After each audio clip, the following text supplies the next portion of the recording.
Hello everyone, I803866SX, and I got a computer here that you cannot see at the moment. It is a Pentium 4 era HP Compact D530. Well, here's the front of it anyway. I do have it tore apart right now. And some of you may ask how are the caps doing on it.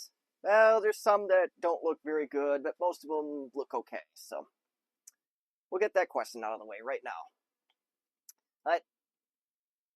When I turned on this computer, I saw an old piece of software that I used to have to install for really any business client or really anybody that wanted it. But you see, the firm I worked at was real big on backups. That was, hey, if you don't want a backup solution, we don't want to do business with you. And I get it now. Now, I didn't take me long to get it, but you can buy hardware all day, but you can't restore that data once it's gone. But one of the ways we did that is we made exact clones of drives.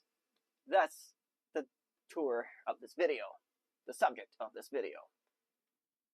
A little piece of software called XXClone. Now, you'll see that it's very limited, but there's a reason for that. There's this bunch of options that are grayed out. And that's because this is a freeware version of this software. Actually, in fact, before I go back into it, let's go to disk management and make sure that this secondary hard drive is set up.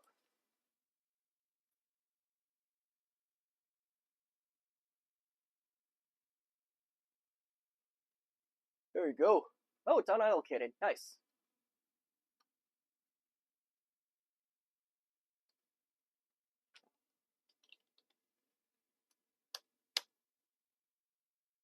And I know it's half the capacity of the source drive and twice the size of the destination, whatever.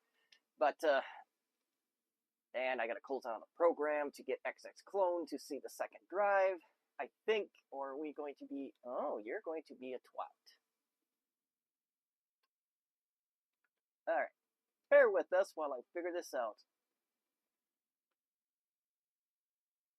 And this was a version of XP that was installed with a Dell CD, apparently. Sure. Okay, the drive is there. Cool. So XXClone, why don't you see the second drive? There we go. Okay, great. So I'm going to try to do my best here. So if you get the freeware version of this, you can back up the entire volume from scratch at any time. If you don't want to pay Big Norton or go into high-end enterprise software, XXClone was the way to go. If you were really diligent and you were cheap, you could run this every single time you wanted a backup. Let's just do it nice and simple here.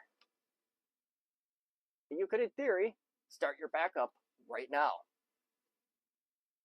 Before we do that, let's see. Do I have to do anything else? I don't think I do. No. Cool. Yeah, so in theory, you could just start this right now. And it would start its job right then and there. But we're going to cancel out of this because I don't have the time of day to do that right now. So, but we're going to focus on why are the other three options grayed out? And why is it impossible to get those options? Well, the first answer to the first question is you simply have to pay the software. I think, okay, we're going to go back in the archives here. I came half-cocked. But I want to say that this software, this XXClone, if you got the paid one, was $29.99 a year. Let's see if I can find a receipt here. Well, I bought a copy of this in 2013 for myself, or bought it through the company. Corporate site license, host count 2, and yes, it is a subscription software.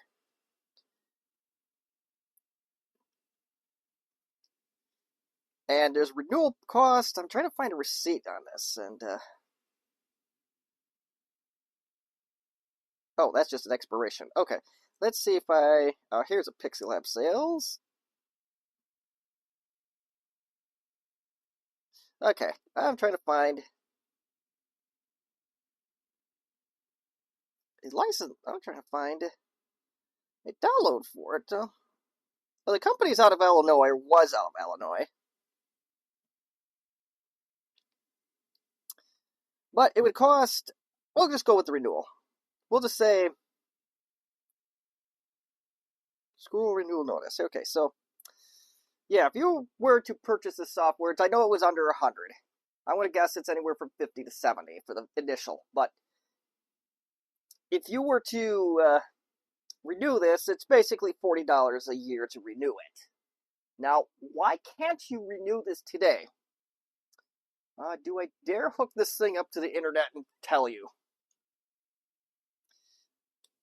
Well, no. I'm not going to hook it up to the internet to tell you. I'm just going to go and tell you. So yes, the founder of XXClone passed away in 2016. And whoever was in charge of that business after the passing of the founder of XXClone, they decided to discontinue the software, discontinue support on it, and they just basically went to abandonware at this point. And yeah, that's what it looks like if you were to you get a license key and all that fun stuff. And if you really wanted to, you could flip the clock back and do an image, I suppose, but I don't want to do that guesswork tonight. But yes. But yeah, if you were to get the paid version, the second option is back up the entire volume by copying incrementally, which is it only takes to change files and does it that way. You can just get the system registry, or you can just get the critical components to Windows. Those are your other options. And you have advanced settings that you could put an alternate wallpaper on the destination drive.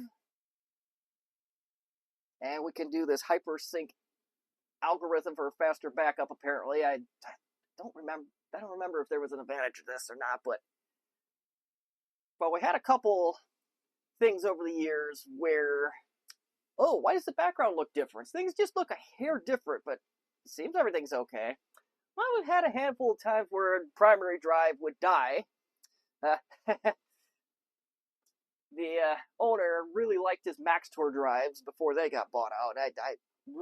I didn't agree with that at all. And there were those wonderful Dynamax 8 drives, those little thin ones. I hated those so much, and those were the ones that were starting to fall apart. So, but thankfully, I also had enough sense to not trust a single drive, because that's a terrible thing to do.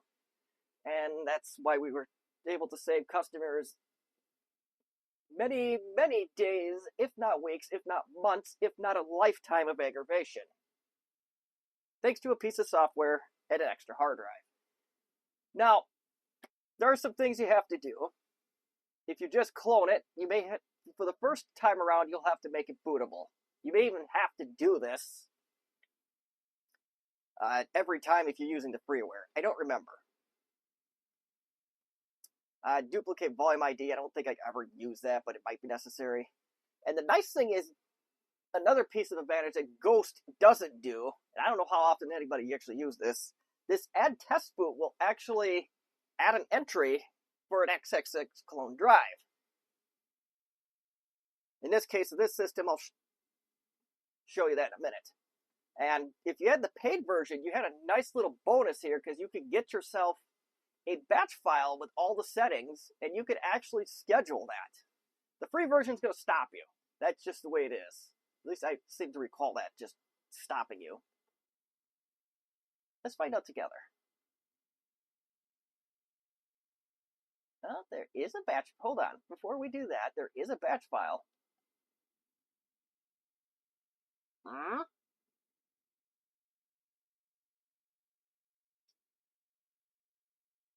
There we go.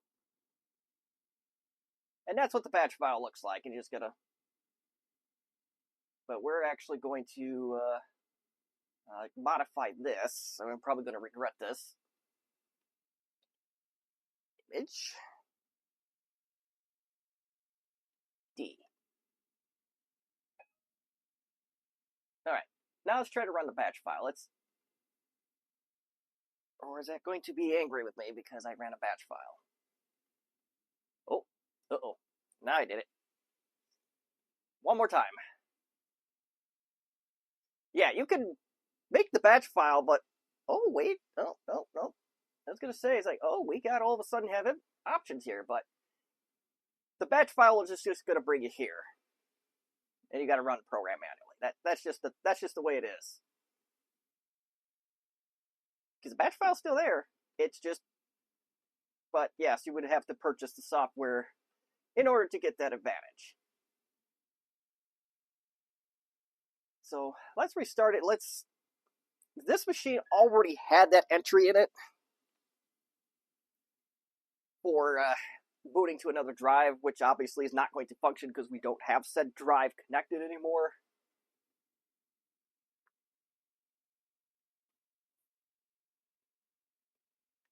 So yes, if you were to do the boot volume thing,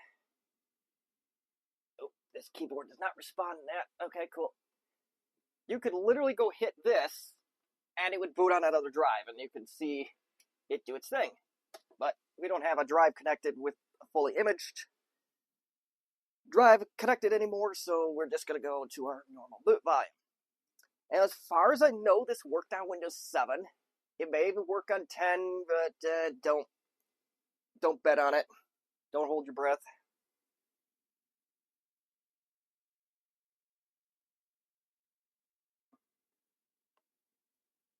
What an odd screen resolution for an XP machine. Or is it? I don't know.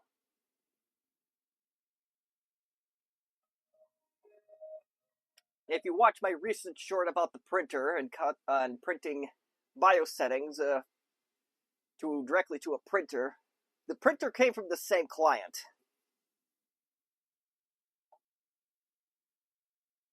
Alright, before we get out of this, I want to see if we can, first of all, we'll make this bootable. Just to see how that goes. And it's nice and easy. You don't have to remember any command line stuff. This all does it in the background. So it was made for intermediate beginners. That was kind of the idea. Well, I'll duplicate the volume ID. Alright. And we'll see what this does. We'll just see if there is any speed advantages, which it looks like there could be.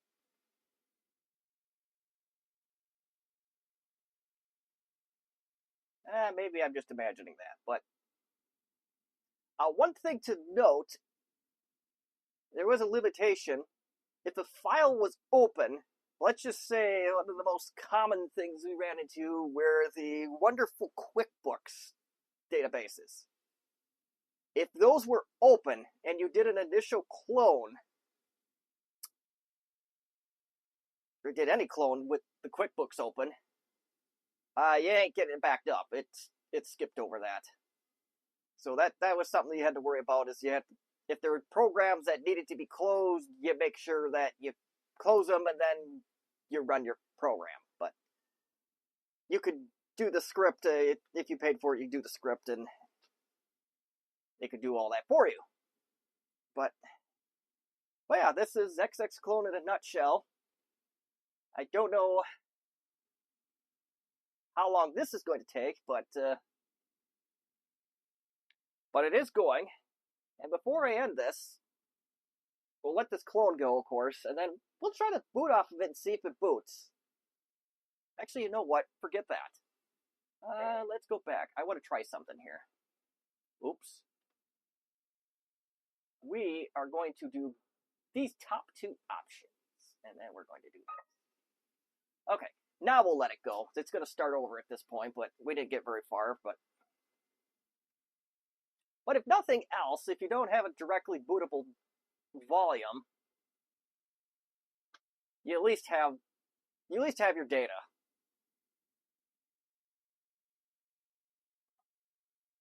And we have a very slow-going computer, but this is a Pentium 4, so do bear in mind that. As you can see, the data's going over, it's flowing over. Now we're getting additional directories on here, so yeah, we're going to let this go, and we'll see what it looked like to boot off of an XXClone drive. So this one's going to take a minute, and there's no way in this world that I can blab on for hours on end while waiting for a clone, and nobody wants to hear that anyway, so we'll just let this go for now. So the system actually restarted at one point, so we're back to this screen. But before we do anything, let's run XXClone again. And I want to see, I don't recall doing this, so we're going to do a little boot INI magic. And we're just going to go do this. Sure. Woohoo! Okay, we're not going to start. Let's see if this actually worked.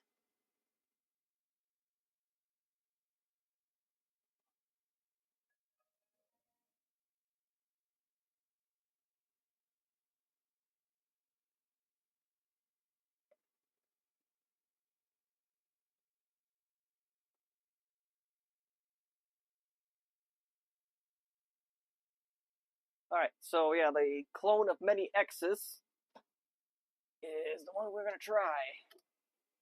Uh-oh.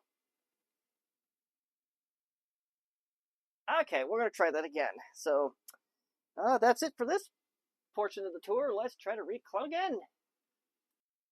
Well, spoiler alert, the second clone did work. And in case you missed a show, well, everybody did, because I didn't record myself going into the XXXXClone. It's just like any multi-boot. You just select it and it's supposed to boot into this. And if this is your first time going off of the clone drive, one, it's provided that you set that little variable with the XXClone background. You get this screen, you get that background. It changes the background. And then you get this little message that comes up regardless. The first invocation of Windows after XXClone transferred the system registry data to this volume. This volume may become your permanent system disk, or you can continue using it as an image or destination. Pretty easy, straightforward. And provided that your drive is not completely dead, the source drive that is. We're going to exit this.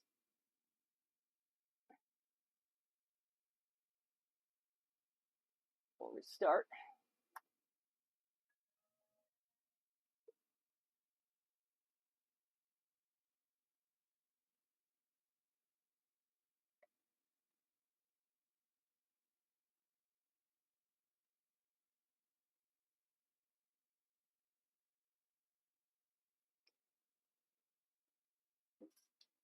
You just go back into your original. Should you opt to use the original, watch this thing blue screen on me or something. Oh, geez, we got a random reflection somewhere. Is it blue? Well, Ed is coming from the...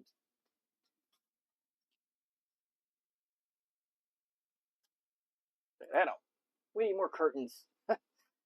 Please give me money for curtains.